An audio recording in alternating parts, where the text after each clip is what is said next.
ನನ್ನ ಮಾತಿಗೆ ನಮಸ್ಕಾರ. ರಾಜ್ಯದ ಸಮಸ್ತ ಜನತೆಗೆ, ನಿಮ್ಮಲ್ಲಿ ಅನೇಕರು ಕಾಂಗ್ರೆಸ್ಗೆ ಮತ ಹಾಕಿದ್ರಿ. ಈ ಸರ್ಕಾರ ಏನೋ ಒಂದು ಹೊಸದು ಕೊಡ್ಬೋದು ಅಂತ ಬಲವಾಗಿ ನಂಬ್ಕೊಂಡಿದ್ರಿ. ಜನರು ಈ ಸರ್ಕಾರದಿಂದ ಏನೋ ನಿರೀಕ್ಷೆ ಇಟ್ಕೊಂಡಿದ್ದಾರೆ ಅನ್ನೋದು ನನಗೂ ಗೊತ್ತಾಯಿತು. ಕಾಂಗ್ರೆಸ್ ಅಧಿಕಾರಕ್ಕೆ ಬಂದ ಕೂಡಲೇ ಏನೋ ಒಂದು ಹೊಸ ಯೋಜನೆ ಕೊಡ್ಬೋದು, ಏನಿವತ್ತು ಅಂಗೈಯಲ್ಲೇ ಒಂದು ರೀತಿಯಲ್ಲಿ ಸ್ವರ್ಗನ ತೋರಿಸಿದ್ರು. ಹಾಗಾಗಿ ಏನಾದರೂ ಒಂದು ಬಲವಾದಂಥ ಒಂದು ನಿಜವಾಗಿಯೂ ಕೂಡ ಜೀವನ ಸುಧಾರಣೆ ಆಗುವಂಥ ಕಾರ್ಯಕ್ರಮಗಳನ್ನು ಕಾಂಗ್ರೆಸ್ ಸರ್ಕಾರ ಕೊಡಬಹುದು ಅಂತ ಅನೇಕ ನಮ್ಮ ಏನು ಕೋಟ್ಯಾಂತರ ಕನ್ನಡಿಗರು ಯಾವ ರೀತಿ ಭಾವಿಸ್ಕೊಂಡಿದ್ರು ಅದನ್ನು ನಾನು ಕೂಡ ತಿಳ್ಕೊಂಡಿದ್ದೆ. ನಾನು ಇವತ್ತಿನ ನನ್ನ ಮಾತಿನಲ್ಲಿ ನನ್ನ ಗಮನ ಆರೋಗ್ಯ ಕ್ಷೇತ್ರದ ಕಡೆಗೆ ನಾನು ಇವತ್ತು ಇಟ್ಕೊಂಡಿದ್ದೆ. ಆರೋಗ್ಯ ಇಲಾಖೆಯಲ್ಲಿ ನಾನು ಆರೋಗ್ಯ ಸಚಿವನಿದ್ದಾಗ ತಂದಂಥ ಯಾವೆಲ್ಲ ಕಾರ್ಯಕ್ರಮಗಳು ಇವತ್ತು ಕಾಂಗ್ರೆಸ್ ಸರ್ಕಾರ ಅದೇ ರೀತಿ ಸುಧಾರಣೆಗಳನ್ನು ತರುತ್ತೆ ಅಂತೇಳಿ ನಾನು ನಿರೀಕ್ಷೆ ಮಾಡಿದ್ದೆ. ಇವತ್ತು ಆರೋಗ್ಯ ಇಲಾಖೆನೇ ಅನಾರೋಗ್ಯ ಪೀಡಿತ ಆಗಿದೆ ಅಂತ ಹೇಳೋದಕ್ಕೆ ನಿಜವಾಗಿಯೂ ಕೂಡ ನನಗೆ ಬೇಸರ ಇದೆ. ಹೊಸ ಗ್ಯಾರಂಟಿಗಳಿಗಾಗಿ ಹಳೆಯ ಯೋಜನೆಗಳನ್ನೆಲ್ಲ ಕೂಡ ತೆಗೆದು ಬಿಸಾಡೋದು, ಹೊಸ ಯೋಜನೆಗಳ ನಿರೀಕ್ಷೆ ಸುಳ್ಳಾಯಿತು. ಆರೋಗ್ಯ ಅಂದರೆ ಜನರ ಬದುಕಿನ ಆಧಾರ. ನಾನು ಆರೋಗ್ಯ ಸಚಿವನಾಗಿದ್ದಾಗ ಮೂಲಭೂತ ಸೌಕರ್ಯ ಹೆಚ್ಚು ಮಾಡಿದ್ವಿ, ಹೊಸ ಆಸ್ಪತ್ರೆಗಳ ನಿರ್ಮಾಣಕ್ಕೆ ಒತ್ತು ನೀಡಿದ್ವಿ, ಪ್ರಾಥಮಿಕ ಆರೋಗ್ಯ ಕೇಂದ್ರಗಳನ್ನು ಮೇಲ್ದರ್ಜೆಗೇರಿಸುವಂತಹ ಯೋಜನೆಯನ್ನು ನಮ್ಮ ಸರ್ಕಾರ ತಂದಿತ್ತು. ಇದೇ ರೀತಿ ಹೊಸ ಕ್ರಮಗಳನ್ನು ಕೈಗೊಳ್ತಾರೆ ಅಂತೇಳಿ ಇವರು ಕೂಡ ಕೈಗೊಳ್ತಾರೆ ಅಂತ ನಾನು ನಂಬಿದ್ದೆ. ಆದರೆ ಇರುವ ಯೋಜನೆಗಳನ್ನು ಇವರು ಮುಂದುವರಿಸೋಕೆ ಆಗಿಲ್ಲ. ಮೊದಲಿಗೆ ಈ ಸರ್ಕಾರ ಟಾರ್ಗೆಟ್ ಮಾಡಿದ್ದು ಯಾವುದನ್ನು ಅಂದರೆ ನಮ್ಮ ಕ್ಲಿನಿಕ್ಗಳ. ನಮ್ಮ ಸರ್ಕಾರದ ಅವಧಿಯಲ್ಲಿ ಒಟ್ಟು 438 ನಮ್ಮ ಕ್ಲಿನಿಕ್ ಅಂತೇಳಿ ಹೆಸರನ್ನು ನಾಮಕರಣ ಮಾಡಿ ನಾನು ಇದನ್ನು ಆರಂಭ ಮಾಡಿದ್ದೆ. ಮೊದಲ ಹಂತದಲ್ಲಿ 114 ಆರಂಭ ಮಾಡಿದ್ವಿ, ನಂತರ 128. ಮತ್ತೆ ಮಹಿಳಾ ಕ್ಲಿನಿಕ್ಗಳನ್ನು ನಗರ ಪ್ರದೇಶಗಳಲ್ಲಿ ಇವತ್ತು ಈ ರೀತಿಯ ಕ್ಲಿನಿಕ್ಗಳನ್ನು ಆರಂಭ ಮಾಡೋಕ್ಕೆ ಯೋಜನೆಯನ್ನು ಮಾಡಿದ್ವಿ. ಆದರೆ ಈ ಯೋಜನೆಯನ್ನು ಕಾಂಗ್ರೆಸ್ ಮುಂದುವರಿಸ್ತಾ ಇಲ್ಲ ಸರಿಯಾಗಿ. ಇಂದು ನಮ್ಮ ಕ್ಲಿನಿಕ್ ICUನಲ್ಲಿದೆ. ನಮ್ಮ ಕ್ಲಿನಿಕ್ಕಿಗೆ ಚಿಕಿತ್ಸೆ ನೀಡಬೇಕಾದ ಪರಿಸ್ಥಿತಿ ಇವತ್ತು ಬಂದಿದೆ. ಬೆಂಗಳೂರಿನಲ್ಲಿ 243 ನಮ್ಮ ಕ್ಲಿನಿಕ್ ಇದೆ. ಇಷ್ಟು ಕೂಡ ನಮ್ಮ ಸರ್ಕಾರದಲ್ಲಿ ನಾವು ಮಾಡಿದ್ವಿ. ಲ್ಯಾಬ್ ಟೆಕ್ನಿಷಿಯನ್ ಇದ್ದರು, ಆದರೆ ಇವತ್ತೇನಾಗಿದೆ, ಲ್ಯಾಬ್ ಟೆಕ್ನಿಷಿಯನ್ ಇದ್ದಾರೆ, ಆದರೆ ಪರೀಕ್ಷೆ ಮಾಡೋಕ್ಕೆ ಉಪಕರಣನೇ ಇಲ್ಲ. TV ಕಂಪ್ಯೂಟರ್ ಕೊಟ್ಟಿದ್ದೇವೆ, ಆದರೆ ಅದಕ್ಕೆ ಬೇಕಾದಂಥ ಇಂಟರ್ನೆಟ್ ಸೌಲಭ್ಯನ ಕೊಟ್ಟಿಲ್ಲ ಇವರು. ಕೆಲವು ಕಡೆ ಆಶ್ಚರ್ಯ ಆಗುತ್ತೆ ನನಗೆ, ವಿದ್ಯುತ್ ಸಂಪರ್ಕನೇ ಕಡಿದಾಕಿದ್ದಾರೆ, ಯಾವುದೇ ಸಂಪರ್ಕ ಇಲ್ಲ. ಗ್ರಾಮೀಣ ಪ್ರದೇಶಗಳಲ್ಲಿ ಬಡವರಿಗೆ ಯಾವ ರೀತಿ ಒಂದು ಪ್ರಾಥಮಿಕ ಆರೋಗ್ಯ ಕೇಂದ್ರ ಇದೆ, ನಾನು ವಿಚಾರ ಮಾಡಿ ನಗರ ಪ್ರದೇಶಗಳಲ್ಲಿ ಬಡವರಿರ್ತಾರೆ, ವಲಸಿಗರಿರ್ತಾರೆ ಮತ್ತು ಕೊಳಚೆ ನಿವಾಸಿಗಳಿರ್ತಾರೆ. ಇಂಥವರಿಗೆ ಒಂದು ಆಸರೆ ಆಗಿರಬೇಕು, ಆರೋಗ್ಯ ಸಂಜೀವನಿ ಇರಬೇಕು ಅಂತೇಳಿ ನಮ್ಮ ಕ್ಲಿನಿಕ್ಗಳನ್ನು ನಾವು ಆರಂಭ ಮಾಡಿದ್ವಿ. ಈ ಬಡವರಿಗೆ ಕೇವಲ ಗೃಹಲಕ್ಷ್ಮಿಯಿಂದ 2,000 ರೂಪಾಯಿ ಕೊಟ್ಬಿಟ್ರೆ ನೀವು ಸಾಕಾಗುತ್ತಾ? ಒಂದು ಖಾಸಗಿ ಆಸ್ಪತ್ರೆಗೆ ಹೋಗಿ ಅವರು ಚಿಕಿತ್ಸೆ ಪಡಿಬೇಕಾ?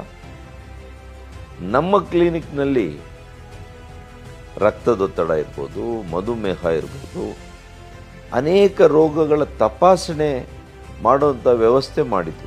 ಆದರೆ ಇವತ್ತು ಬಡವರಿಗೆ ಇದು ಗೊತ್ತಾಗಲಿಲ್ಲ. ಹೀಗಾಗಿ ಇಲ್ಲಿ ಯಾವುದೇ ವ್ಯವಸ್ಥೆಯನ್ನು ಇವರು ಮುಂದುವರಿಸಿಲ್ಲ. ಈಗೇನಾಗಿದೆ ಪರಿಸ್ಥಿತಿ, ಈ ಬಡವರು ಖಾಸಗಿ ಆಸ್ಪತ್ರೆಗೆ ಹೋಗಿ ಸಾವಿರಾರು ಹಣ ಕೊಟ್ಟು ತಪಾಸಣೆ ಮಾಡುವಂಥ ಪರಿಸ್ಥಿತಿ ಬಂದಿದೆ. ನಮ್ಮ ಕ್ಲಿನಿಕ್ಗಳಲ್ಲಿ ಇವತ್ತು ವೈದ್ಯರೇ ಇಲ್ಲ, ಡಾಕ್ಟರ್ಸ್ ಇಲ್ಲ. ಲಸಿಕೆ ಹಾಕೋದಕ್ಕೆ ಮತ್ತು ಮಾತ್ರೆ ಕೊಡೋದಕ್ಕೆ ಮಾತ್ರ ಇವತ್ತು ನಮ್ಮ ಕ್ಲಿನಿಕ್ ಬಳಕೆ ಆಗ್ತಾ ಇದೆ. ಲಸಿಕೆ ಇಂಜೆಕ್ಷನ್ಗಳನ್ನು ಸುರಕ್ಷಿತವಾಗಿ ಇಡಬೇಕು ಅಂದರೆ ಫ್ರೀಸರ್ ಬೇಕು. ಇವತ್ತು ಫ್ರೀಸರ್ ಇಲ್ಲ ಅಲ್ಲಿ. 2022 ನವೆಂಬರ್ ವೇಳೆಗೆ ರಾಜ್ಯದಲ್ಲಿ 1052 ಪ್ರಧಾನಮಂತ್ರಿಗಳ ಜನೌಷಧಿ ಕೇಂದ್ರಗಳನ್ನು ನಾವು ತೆಗೆದಿದ್ವಿ. ಉತ್ತರ ಪ್ರದೇಶ ರಾಜ್ಯ ನಂತರ ಕರ್ನಾಟಕ 2ನೇ ಸ್ಥಾನದಲ್ಲಿತ್ತು. ಈ ಮಳಿಗೆಗಳಲ್ಲಿ 1451 ಜನರಿಕ್ ಔಷಧಿಗಳು ಹಾಗೂ 240 ಶಸ್ತ್ರಚಿಕಿತ್ಸೆ ಉಪಕರಣಗಳು 60% ರಿಯಾಯಿತಿ ದರದಲ್ಲಿ ಸಿಗ್ತಾ ಇತ್ತು. ನಮ್ಮದೇ ರಾಜ್ಯದ ಯುವ ಜನರು ಮಳಿಗೆ ಆರಂಭಿಸಿ ಅವ್ರಿಗೂ ಕೂಡ ಅವರು ಉದ್ಯೋಗದಾತರಾಗಿದ್ದರು.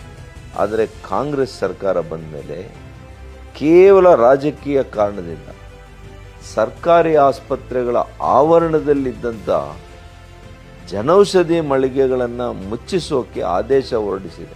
ಇದು ಯಾಕೆ ಮಾಡಿದ್ದಾರೆ ಅಂದರೆ ಖಾಸಗಿಯಾಗಿ ಮೆಡಿಕಲ್ ಮಾಫಿಯಾದ ಪ್ರಭಾವಕ್ಕೆ ಇವರು ಒಳಗಾಗಿದ್ದಾರೆ.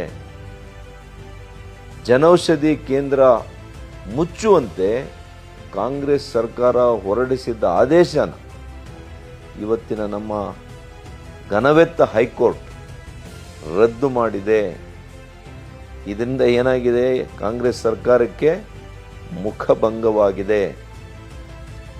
ಸರಿ, ಜನೌಷಧಿ ಕೇಂದ್ರಗಳನ್ನು ಮುಚ್ಚಿಸಿದ ಮೇಲೆ ಆಸ್ಪತ್ರೆಯ ಆವರಣದಲ್ಲಿರೋ ಫಾರ್ಮಾಗಳಲ್ಲಿ ಔಷಧಿ ಸಿಗಬೇಕಲ್ಲ, ಅಲ್ಲೂ ಈಗ ಔಷಧಿ ಇಲ್ಲ. ಪ್ರತಿ ಜಿಲ್ಲೆಗಳ ಔಷಧಿ ಉಗ್ರಾಣದಲ್ಲಿ 800 ಮಾದರಿ ಔಷಧಿಗಳು ಇರಲೇಬೇಕು ಕಡ್ಡಾಯವಾಗಿ. ಆದರೆ ಕೆಲವು ಜಿಲ್ಲೆಗಳಲ್ಲಿ ಕೇವಲ 120ರಿಂದ 180 ಮಾದರಿ ಔಷಧಿಗಳು ಮಾತ್ರ ಇದೆ. ಔಷಧಿಯ ಕೊರತೆಯ ಕಾರಣಕ್ಕೆ ಜಿಲ್ಲಾಸ್ಪತ್ರೆಗಳಲ್ಲಿ ಇವತ್ತು ಆಪರೇಷನ್ಗಳು ಮಾಡ್ತಾ ಇಲ್ಲ. ಮುಂದಿನ ವಾರ ಬನ್ನಿ, ಮುಂದಿನ ತಿಂಗಳು ಬನ್ನಿ ಅಂತ ರೋಗಿಗಳಿಗೆ ಹೇಳ್ತಾ ಇರುವಂಥದ್ದು ಸಾಮಾನ್ಯ ಆಗಿದೆ.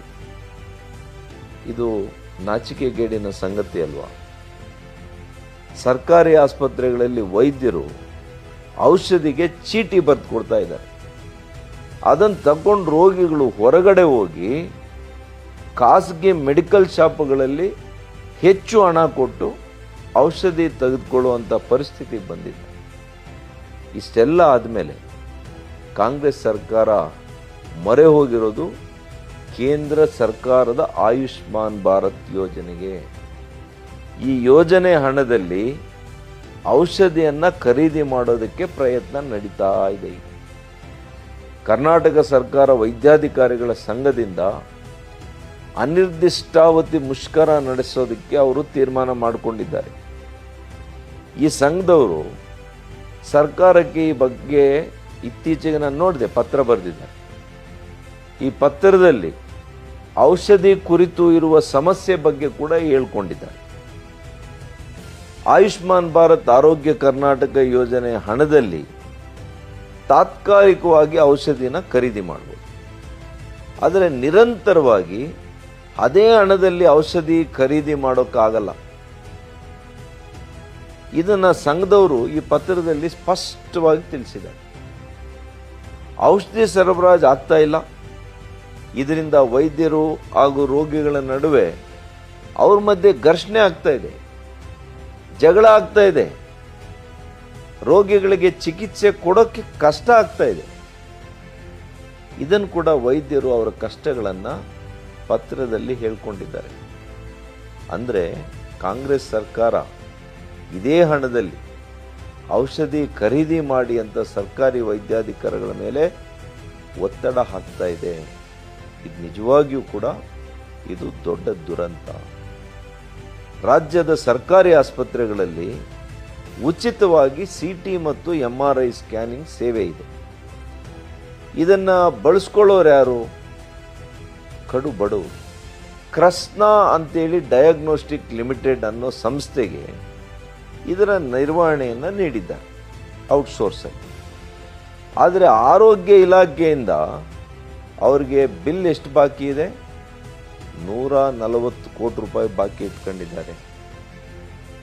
ಹಾಗಾಗಿ ಅವರೇನು ಮಾಡಿದ್ದಾರೆ, ಈಗ 14 ಜಿಲ್ಲಾ ಆಸ್ಪತ್ರೆಗಳಲ್ಲಿ ಸೇವೆಯನ್ನು ಸಂಪೂರ್ಣ ಸ್ಥಗಿತ ಮಾಡಿದ್ದಾರೆ, ನಿಲ್ಲಿಸಿದ್ದಾರೆ.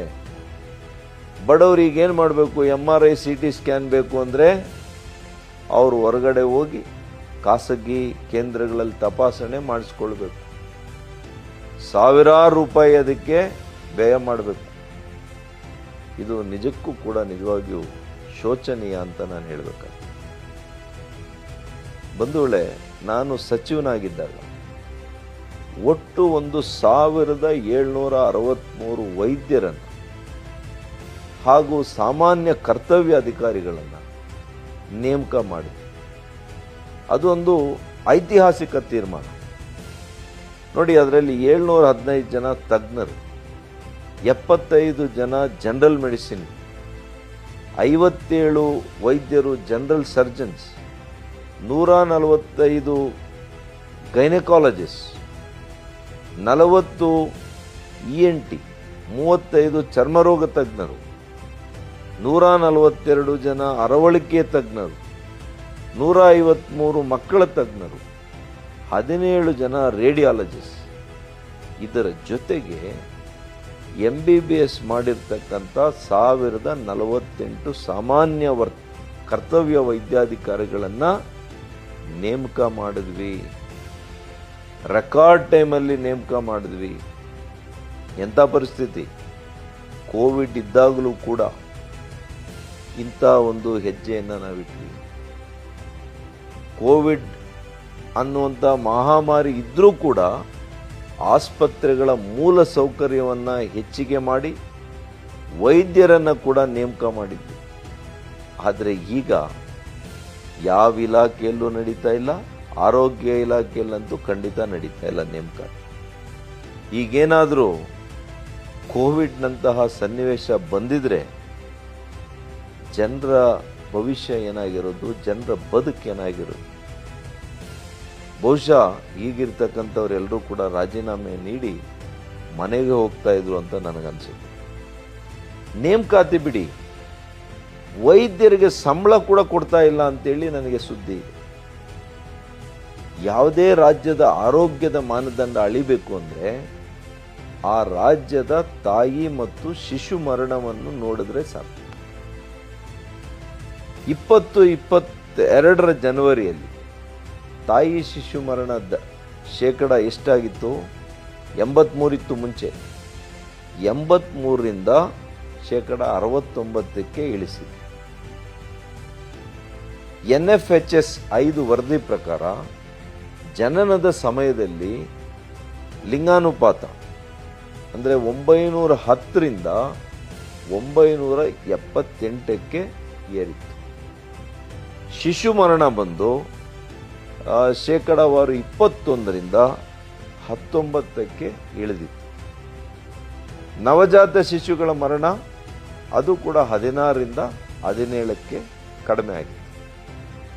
BJP ಸರ್ಕಾರದ ಅವಧಿಯಲ್ಲಿ ಸರಿಯಾದ ಸಮಯಕ್ಕೆ ಔಷಧಿ ಪೂರೈಕೆ ಆಗ್ತಾ ಇತ್ತು.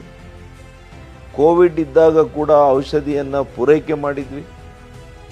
ಕಾಂಗ್ರೆಸ್ ಸರ್ಕಾರ ಬಂದ ಮೇಲೆ ಇರುವ ಔಷಧಿಗಳನ್ನೇ ಸರಿಯಾಗಿ ನೀಡದಿರ ತಪ್ಪಾದ ಔಷಧಿ ನೀಡಿ, ಉದಾಹರಣೆಗೆ ಬಳ್ಳಾರಿ ಸರ್ಕಾರಿ ಆಸ್ಪತ್ರೆಯಲ್ಲಿ 6 ಬಾಣಂತಿಯರ ಸಾವಾಗಿತ್ತು. ಪಶ್ಚಿಮ ಬಂಗ ಫಾರ್ಮ್ ಕಂಪನಿ ಅಂತೇಳಿ ಒಟ್ಟು 192 ಬ್ಯಾಚ್ ರಿಂಗರ್ ಲ್ಯಾಕ್ಸೈಡ್ ಪೂರೈಸಿದ್ದು. ಇದರಲ್ಲಿ 22 ಬ್ಯಾಚ್ NSQ ಅಂದರೆ ನಾಟ್ ಸ್ಟ್ಯಾಂಡರ್ಡ್ ಕ್ವಾಲಿಟಿ ಅಂತೇಳಿ ಡ್ರಗ್ಸ್ ಕಂಟ್ರೋಲ್ ವರದಿ ಕೊಟ್ಟಿದ್ದಾರೆ.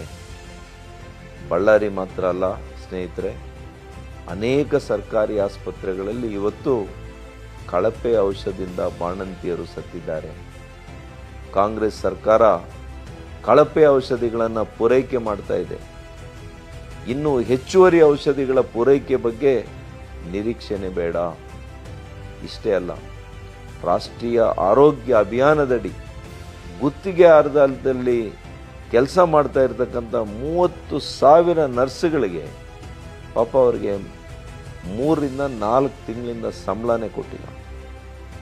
ಇದರ ನಡುವೆ ನಿಮಗೆ ಪರೀಕ್ಷೆ ಮಾಡಿ ಮತ್ತೆ ಮರುನೇಮಕ ಮಾಡ್ತೀವಿ ಅಂತ ಹೇಳ್ತಾ ಇದ್ದಾರೆ.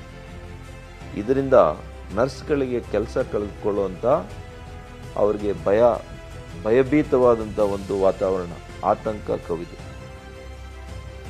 ಹೆಣ್ಣು ಭ್ರೂಣ ಹತ್ಯೆಗಳ ಪ್ರಕರಣ ಮಂಡ್ಯದಲ್ಲಿ ಕಂಡುಬಂದಿದೆ. ಬಳಿಕ ಎಲ್ಲ ಕಡೆ ಇದರ ಜಾಲ ವಿಸ್ತರಣೆ ಆಗಿದೆ ಅಂತ ಗೊತ್ತಾಗಿದೆ. ಇದರಲ್ಲಿ ಆರೋಗ್ಯ ಇಲಾಖೆಯ ತಪ್ಪು ಖಂಡಿತ ಇದೆ. ಇಂತಹ ಕೆಲಸ ಮಾಡುವಂತಹ ವೈದ್ಯಾಧಿಕಾರಿಗಳಿರ್ಬೋದು, ಬೇರೆ ಆರೋಗ್ಯ ಅಧಿಕಾರಿಗಳು ಯಾರಂತ ಪತ್ತೆ ಮಾಡಬೇಕಾಗಿರೋದು ಆರೋಗ್ಯ ಇಲಾಖೆಯ ಕರ್ತವ್ಯ. ಹೊಸ ಆಸ್ಪತ್ರೆ ನಿರ್ಮಾಣವಾದ ಯಾವುದೇ ಯೋಜನೆ ಈವರೆಗೆ ಜಾರಿಯಾಗಲಿಲ್ಲ. ಮುಂದೆ ಎಷ್ಟು ತಾಯಿ ಮತ್ತು ಮಕ್ಕಳ ಆಸ್ಪತ್ರೆ ನಿರ್ಮಾಣ ಆಗಲಿದೆ, ಎಷ್ಟು ಪ್ರಾಥಮಿಕ ಆರೋಗ್ಯ ಕೇಂದ್ರ ಬರುತ್ತೆ, ಹೀಗೆ ಯಾವುದೇ ದೂರದೃಷ್ಟಿ ಇಲ್ಲ. ಹೀಗೆ ಜನರಿಗೆ ಉತ್ತಮ ಆರೋಗ್ಯ ಸೌಲಭ್ಯ ನೀಡಬೇಕಾಗಿರ್ತಕ್ಕಂಥ ಸರ್ಕಾರ ಇಂದು ನಿದ್ದೆ ಮಾಡಿಕೊಂಡು ಕಾಲಹರಣ ಮಾಡ್ತಾ ಇದೆ. ಇದರಿಂದಾಗಿ ಜನರ ಜೀವ ಹರಣ ಆಗ್ತಾ ಇದೆ ಅಂತೇಳಿ ನನ್ನ ಅಭಿಪ್ರಾಯ. ಆದ್ದರಿಂದ ಕಾಂಗ್ರೆಸ್ ಸರ್ಕಾರ ಆರೋಗ್ಯ ಇಲಾಖೆಯ ಕಡೆಗೆ ಸಂಪೂರ್ಣ ಗಮನ ಕೊಡಬೇಕು ಅಂತೇಳಿ ನನ್ನ ಒತ್ತಾಯ. ಹೆಚ್ಚು ಅನುದಾನ ಕೊಟ್ಟು ಜನರ ಜೀವ ಕಾಪಾಡಲಿ. ನಾನು ಹೇಳಿದ ಇಷ್ಟೂ ಸಮಸ್ಯೆಗಳನ್ನು ಬಗೆಹರಿಸುವ ಕಡೆಗೆ ಸರ್ಕಾರ ಒತ್ತು ನೀಡಲಿ ಅಂತೇಳಿ ನಾನು ಆಗ್ರಹಿಸ್ತಾ ನನ್ನ ಇವತ್ತಿನ ನನ್ನ ಮಾತು ಕಾರ್ಯಕ್ರಮವನ್ನು ಇಲ್ಲಿಗೆ ಮುಗಿಸ್ತೇನೆ. ನಮಸ್ಕಾರ.